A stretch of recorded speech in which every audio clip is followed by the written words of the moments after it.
Hey there, everybody. Welcome to another episode of On the Throttle with Jackie and Josh. This is Jackie Van Ham, back from an exciting week, Josh, down in Florida with the folks over I'm at a little bit Arma jealous.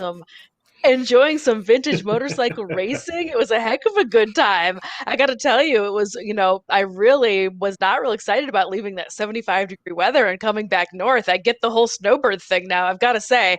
It was Yeah. excellent racing and a super good time, but I'm happy to be back here. We've got some great news for you on today's show. I know you've got a couple of dirt bike fun, cool things going on. I have got, Yep. today's show is all Dakar, Dakar, Dakar for me because they are just heading towards the very end of an exciting 2 weeks of racing over in Saudi Arabia. So I've got some Dakar news going on. What have you got going on in your neck of the woods, Josh? So to me, it's an Austrian upgrade, and then of course it wouldn't be a story. I mean, I do all things quirky. I'm going to talk about a meatball burner and a deal that they've got. So excited to get into it. Awesome, awesome. So first things first, let's go ahead and jump off today's program with a gentleman's name who I just seem to not be able to keep out of my mouth. Mr. Danilo Petrucci from MotoGP fame has decided that he needed to go ahead and run. It was kind of a childhood dream of his to run the Dakar Rally. He mentions in a lot of his interviews that as a child growing up, his dad would bring home tapes. That's because he's of that age where VH and cassette tapes actually existed. His dad would bring home tapes of two different motorcycle disciplines, and he grew up just loving both of them almost equally. And one was MotoGP, which he made happen, and the other one was footage from Dakar Rally, which he also made that dream, that childhood dream, come true this past year with the folks over at KTM. He mentioned to them that he was really interested in running this race. He is a very well respected and very, very talented off road rider, and they decided to partner up and give it a go, even with only 1 month's training. There was only 1 month gap. They decided to give it a go and go for it. He had an injury right before running into the Dakar on one of the very earliest stages. His bike broke down in such a way that they had to bring in a helicopter and helicopter him and the motorcycle out of the rally. But he ended up this past week winning stage 5 of the Dakar Rally, which Yeah. this is the very first time that somebody who is a MotoGP racer has run the Dakar and then managed to win one of the stages. Just absolutely mind blowing. So, congratulations to him. Now, if I want to be a bit of a spoil sport, I will go ahead and say that it was a technicality because Toby Price actually won the stage but was handed a penalty for going too fast, which I did not know, Josh, that was a thing. You can get in trouble for going too fast on the Dakar. He ended up getting a penalty, and so congratulations, Danilo Petrucci ended up winning one of the stages this past week. My next slide actually just is really funny. This is obviously some Photoshoppery going on out here, but I thought that this was hilarious because it's a shot of the old number 9, Danilo Petrucci, on obviously a MotoGP bike in the sand dunes. I thought this was hilarious. Somebody made it and threw it up on Twitter. I thought it was very, very funny. So I wanted to go ahead and include it in today's story. But that's what's going on with a little bit of Dakar news for Mr. Danilo Petrucci. Again, just great interviews. After he won, they immediately jammed a camera in his face, and he was like, I cried like a baby. This is a dream come true. Huge thanks to the folks, obviously, at KTM for making this happen. But also, pat yourself on the back, Danilo. I mean, you won one of the stages of Dakar. That's absolutely incredible. What do you think about this awesome story in motorcycling, Josh? So to me, I mean, you're right. I mean, you say it right there. It is an awesome story in motorcycling. But the thing that I've always found is fast is fast. It doesn't matter what you put someone on. If they're fast, it does not take them long to figure out how to get fast on something else. And I mean, that's obviously shown here. Now, this is next level fast because this is winning at Dakar. That's Yeah. next level fast. I did do some reading on why his bike was airlifted out, and it was essentially the tool pouch that contained the tools to fix, and his cell phone got torn, and those were strewn across the desert, which that sucks. The fact that he's out yet was able to win the stage, to me, I mean, what a great story, and it couldn't happen to a better racer. Yeah, for sure. So huge congratulations. That is just a huge accomplishment. Now, to be said, that was on stage five. This was several stages ago. I believe we are right now, like at around stage nine, if I remember that correctly. So this was several stages ago. Since then, he has gone back down in the standings. He's back towards, I think, like 25th or 30th. He's somewhere in there. It has changed up a little bit. I'll have a little bit more news about who is in the top of the pile in my second part of today's show. So let's go ahead, though, and talk about your news for this week, Josh. While we are talking KTM, I think you've got some news about the folks over at Team Orange. I do. So when the KTM Adventure 390 came out, everyone had these huge expectations for it because, let's face it, people were already taking the Duke 390 and doing some adventure riding with that, putting some different tires on it, putting like the big blocks or whatever on it, and going out. So when the 390 came out, everyone's like, this is going to be the most amazing small adventure bike ever. And people were like, this isn't what we expected. KTM listened. They did quite a few upgrades to it. So now this bike, which to me, this is an awesome picture. As soon as I saw it, I was like, oh, this is the one we're using because this is what adventure riders live for. Now it will have street and off-road traction control modes. So that way you can ride that a little bit more confidently. You can handle things a little bit better. On top of that, they realized that the wheels that they had on there, they listened, they heard that maybe a few of them kind of ended up Pringle shaped. So they upgraded the cast wheels on that. On top of that, now we are up to 43 horsepower and 37 Newton meters, that's even tough to say, of torque, which equates to about 27 foot-pounds. All in all, some great upgrades to this bike. And the thing that I like about it is it one of the big selling points of this bike is its price point. It is a way for someone to get into adventuring. It's not intimidating, both from a seat height, a power, and a price point standpoint on this. So to me, I kudos to KTM for saying, look, we're gonna hear what the people want. We're gonna add these things. We're gonna make sure that we still keep it in a good price range for people. So to me, this is a big win. Being the dirty adventure guy that I am, I love seeing more bikes like this. I love seeing how they've become more versatile, and I'm excited about it. Now, is this something that is going to end up in the Jackie Van Ham stable? Well, I don't blame you for asking because I appreciate that you already know my love of smaller displacement motorcycles. This photo, you're right. Holy smokes! If this doesn't inspire you to go on out and do a little bit of adventuring aboard Team Orange, this beautiful KTM 390. Oh my gosh, it is absolutely just an Yeah. epic photo. So bravo to the marketing folks. No, I think you're right. I think this is a really very cool bike at a very cool and a very accessible price tag. And with the adventure market, in this boom that's been going on. I mean, I can't say it's this year because it isn't. It's been going on 10 years now. But this boom that's happening in adventure biking and people wanting to recreate outside, is it the right bike at the right place at the right time with the right price tag? I mean, it kind of looks like it's starting to head that way. So huge congratulations to the folks at KTM. I also want to take a second and go ahead and thank today's sponsor. We have a sponsor, DOWC, that jumped on and is bringing you today's awesome program. So huge thanks to DOWC. Today's episode of On The Throttle is powered by DOWC. DOWC is a rapidly growing service contract provider and administrator whose expansive line of F&I products includes Adventure Guard, specialty protection for Powersports vehicles. Voted the #1 Dealer's Choice Award, dealer-owned warranty company provider. Learn more about DOWC's customizable F&I products, expertise in compliance, and next-level technology and reporting at DOWC.com. So what do you That's have right. that's coming up next here, Jackie? Thank you so much. Yeah, I just was going to say, how funny is that? DOWC, this week's show sponsor and partner. Thank you so much. And they even had a product called Adventure Guard. While we're talking I all things know. adventure today and Dakar today, couldn't be any more perfect timing. So I just wanted to go ahead and give a little bit of an overview.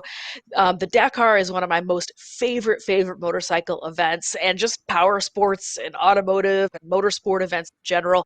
It covers all of the bases. It's motorcycles, quads, trucks, trucks, cars.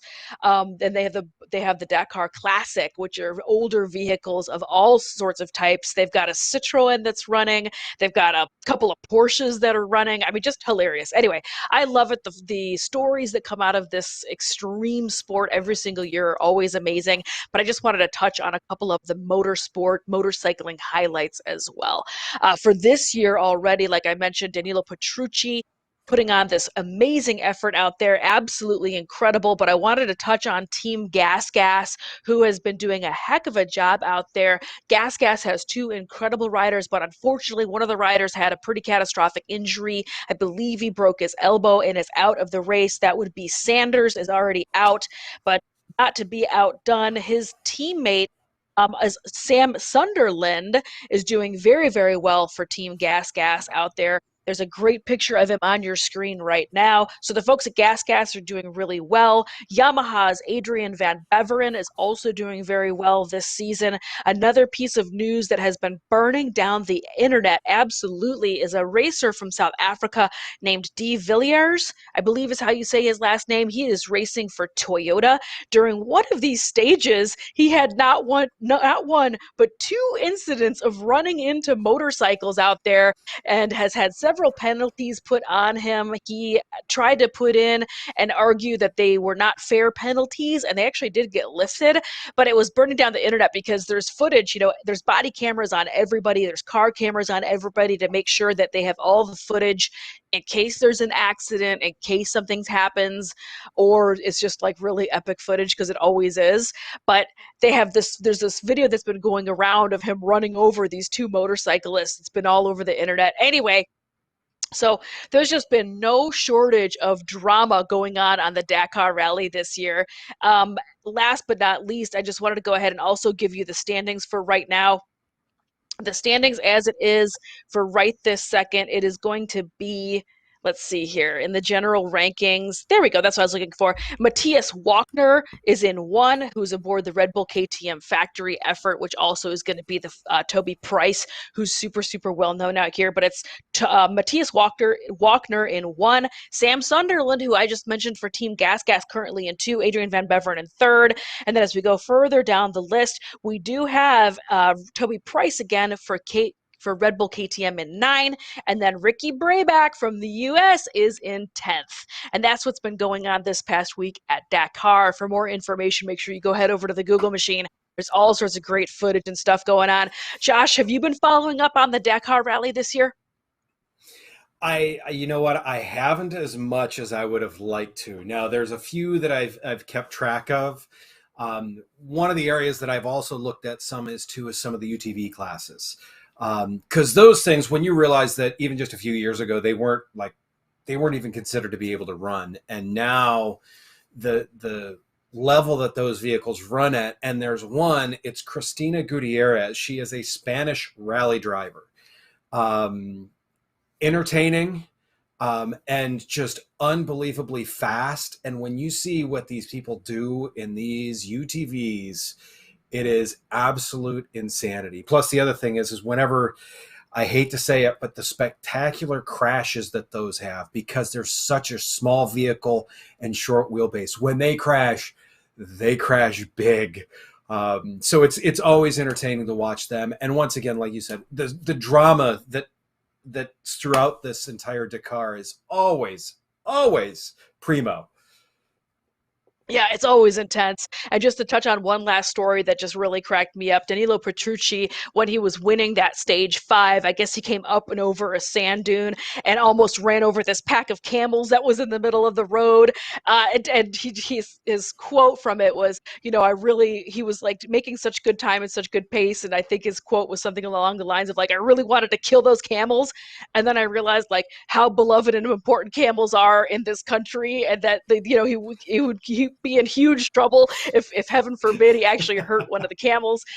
So anyway, just tons of drama, tons of storylines from Dakar. There always is. Make sure you go head over to the Google machine and follow along. There's no shortage of, you said it, motorcycle, ATV, UTV, truck, car. There's just always incredible footage. Yeah. So that was it for your Dakar storylines. There is going to be a couple more stages before they wrap up on the 14th, so make sure you go ahead and go check it out. What's next in your story for today, Josh? So speaking of all things off-road, and you know how I mean, I may have been called quirky once or twice in my life. Speaking of quirky and maybe off a little bit of the beaten path, that's understatement. That's a nice way of Is that putting an it. understatement? Yeah, that's what I thought you were going to go to. Is Beta and Liqui announced a sponsorship for this year as the Liqui Beta Racing Team. So this is a 3-year deal that if you are looking at anything basically off-road racing in the US, they are going to be there. The list that I've got here is GNCC, National Enduro, National Hare and Hound, Best in the Desert, WRCS, NGPC, East and West Hare Scrambles, Enduro Cross, and one of my favorite things to watch, Hard Enduro. I am super pumped about this because, I mean, just a multitude of reasons. First off, I do like, I guess you would say, I do like a lot of the Italian bikes, Italian manufacturers, things of that nature. One of my quirks.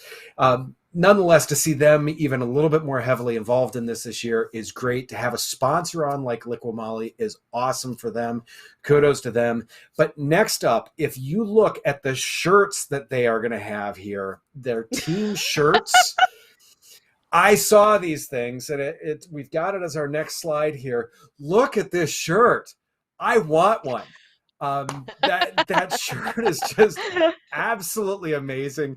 I mean, and I get it. All the teams and crews typically have, I mean, they're decked out. They're all there to look good. But this shirt, I just love it. I love the partnership. There's so many good things about this.